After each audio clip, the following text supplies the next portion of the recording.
2,20,000 পর্যটক সেন্ট মার্টিনে গত মৌসুমে ভ্রমণ করেছে।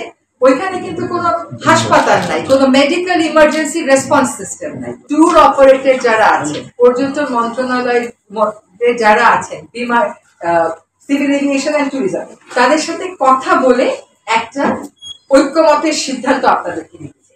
এটা সত্য যে সিঙ্গেল ইউজ প্লাস্টিক মুক্তকরণের কাজটা শুরু হবে, কিন্তু পর্যটনের ব্যাপারে আমরা কি করব, সকল স্টেক হোল্ডারদের সাথে কথা না বলে আমরা কোনো সিদ্ধান্ত আপনাদেরকে এখন দিতে পারছি। স্টেক হোল্ডারের সাথে কথা বলে আমরা অবশ্যই আপনাদেরকে, এটা তো আমার চাওয়া না চাওয়ার বিষয় না। দেশে যখন একটা আইন আছে তখন হয় আপনাকে আইনটা মানতে হবে, নতুবা আপনাকে আইনটা বাতিল করতে হবে। আর এই আইনগুলো সকলের সাথে কথা বলেই ঠিক করা হয়েছে।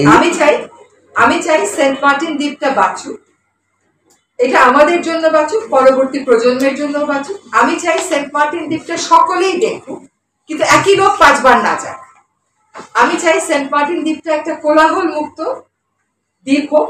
আমি চাই সেন্ট মার্টিন দ্বীপে অলিভ রিডল টার্টল, যেটা গ্লোবালি এন্ডেঞ্জার্ড, সেটা অনেক পরিমাণে হোক। আমি চাই সেন্ট মার্টিন দ্বীপটাতে যারাই যান না কেন, ওখান থেকে ফিরে এসেও কিন্তু অনেকে নালিশ করে যে কেন গেলাম, ভালো লাগলো না, পর্যটনের জন্য যথেষ্ট সুযোগ সুবিধা নেই। ওখানে কোনো এত হাজার পর্যটক যায়, আপনাদেরকে একটা পরিসংখ্যান দিই, 2,20,000 পর্যটক সেন্ট মার্টিনে গত মৌসুমে ভ্রমণ করেছে। ওইখানে কিন্তু কোনো হাসপাতাল নাই, কোনো মেডিকেল ইমার্জেন্সি রেসপন্স সিস্টেম নাই। তো আপনি যদি পর্যটন করতে চান তাহলে আপনাকে এই জিনিসগুলোও ভাবতে হবে, একই সাথে আপনাকে দ্বীপটাও রক্ষা করতে হবে।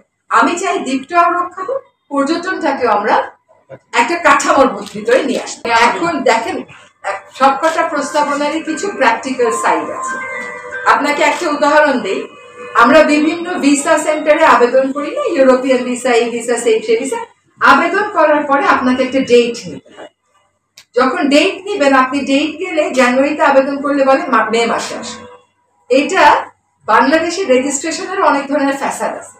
রেজিস্ট্রেশন আবার আমরাই নিয়ন্ত্রণ করি, তো কাজে সেখানেও আবার নিয়ম অনিয়মের খেলা চলে আসতে পারে। আমরা সহজ রাস্তা ধরার চেষ্টা করি। তো এটা হচ্ছে আমাদের প্রাথমিক চিন্তা। এখন দেখি ওনারা কি বলেন। ফ্রেমটা একটা টাইম ফ্রেমে আমাদেরকে আসতে হবে।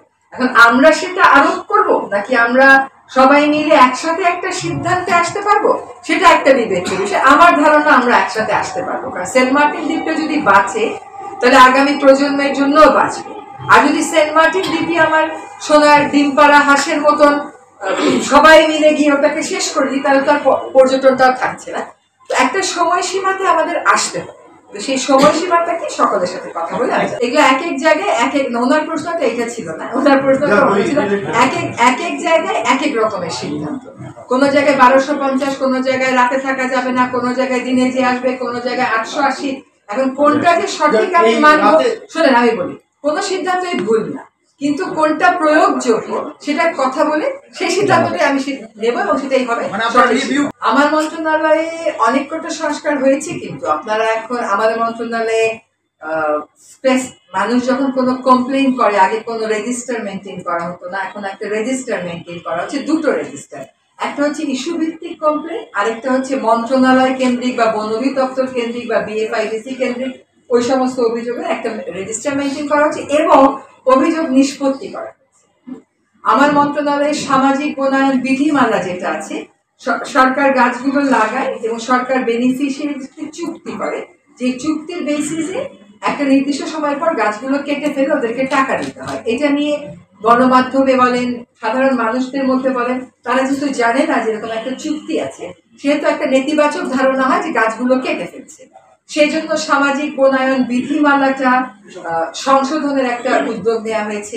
আমি এখানে আগে যখন আইনি লড়াই করতাম পরিবেশ নিয়ে, ভাবতাম বড় বড় রায় এনেছি, আদেশ এনেছি, সব বাস্তবায়ন হচ্ছে। এখানে এসে দেখি ওগুলো হয়তো কেউ তেমন করে খুলেও দেখে। তো সেগুলো বাস্তবায়নের জন্য আলাদা করে কার্যক্রম শুরু হয়েছে। এই কাজগুলো আমরা শুরু করেছি। বায়ু দূষণ নিয়ে দৃশ্যমান কার্য হবে, কিন্তু দেখেন বায়ু দূষণের সমস্যাটা কোনোভাবে এক বছরের সম্ভব না মেটানো। চীনের মতন দেশও পারেনি, কিন্তু আমরা একটা সিদ্ধান্ত নিয়েছি, নতুন করে আর কোনো ইটভাটার অনুমোদন আমরা দিব না। ইটভাটা মালিকদের সাথে আমরা বসেছি, তারা আমাদেরকে সম্মতি দিয়েছে যে তারা সহায়তা করবেন 3,500 মতন অবৈধ ইটের ভাটা বন্ধ করে দেওয়ার জন্য। তারপরে অনাচ্ছাদিত যত রোড ডিভাইডার আছে সেগুলো আচ্ছাদনের কথা বলা হয়েছে। গতকাল বলা হয়েছে 20 বছর 25 বছরের যে পুরনো গাড়িগুলো এর কোয়ালিটি ম্যানেজমেন্ট প্ল্যানে এগুলোকে নিষিদ্ধ করার কথা বলা আছে। আজকেও কথা বলে এসেছি সড়ক পরিবহনের সাথে যে বিআরটিএ কে নিয়ে মিটিং এ বসতে হবে।